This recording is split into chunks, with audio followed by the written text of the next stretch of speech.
In this video, we'll take a look at Euclid's algorithm and try to build a simpler, more intuitive explanation of it using blocks. But before we go further, there are a few prerequisite concepts you should already have a hold on. For that, I've made this slide, illustrating all the concepts you'll need before getting started. This includes factors, multiples, and even a quick summary of Euclid's algorithm if you're in a hurry. Now, because this is an elementary concept, chances are you'll encounter it again in later grades with little to no further explanation, just problems to solve down the road. Later on, you'll have to work with this algorithm using polynomials, which is somewhat trickier, so we'll leave that for another day.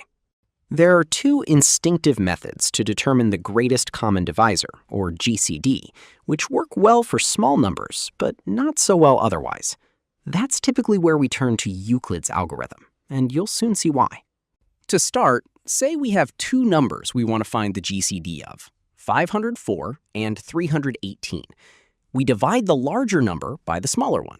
If the smaller number divides the larger one completely with no remainder left, then it's surely the greatest common divisor, or GCD.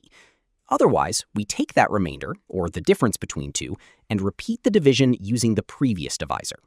At each step, we only care about the remainder. We strip away the multiples and repeat the process on what's left, since whatever divides one quantity evenly will divide the other as well.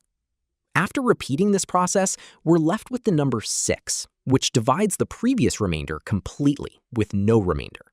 So 6 is the GCD of these two numbers, and a factor of every block's magnitude. Now, two numbers are fine, but what about a third one? Well, here's a neat trick.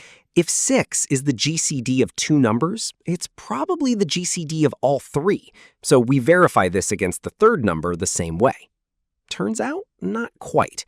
Clearly, the number 2 divides both 6 and 10 exactly, so 2 is our new GCD, since 6 already separates as their GCD. Because of this seamless flexibility, you can confidently apply this to any number of values. Now, let's look at some everyday problems where this comes in handy. Here's a classic problem. We have two sticks, and we want to cut them into equal parts as if they were one. The algorithm we just learned handles this gracefully, like a piece of cake. Say you have two crowbars, and you want to find a length that's double the length of the first, or double the difference between them. Again, there's much you can think of. These are the daily sales of bouquets per customer. What does one bouquet cost? Clearly, the price of a single bouquet must divide evenly into each. So the GCD of all these sales figures gives us the price of one bouquet. Last but not least, I have this rectangular frame, and I want to know the side length of the largest square that could fit inside it with no space left over. We use the same approach here, and what we end up with is this grand palace window. These are just a handful of examples, but you can find plenty more in the book. Or better yet, let it find you. I'll leave a link to the book in the description.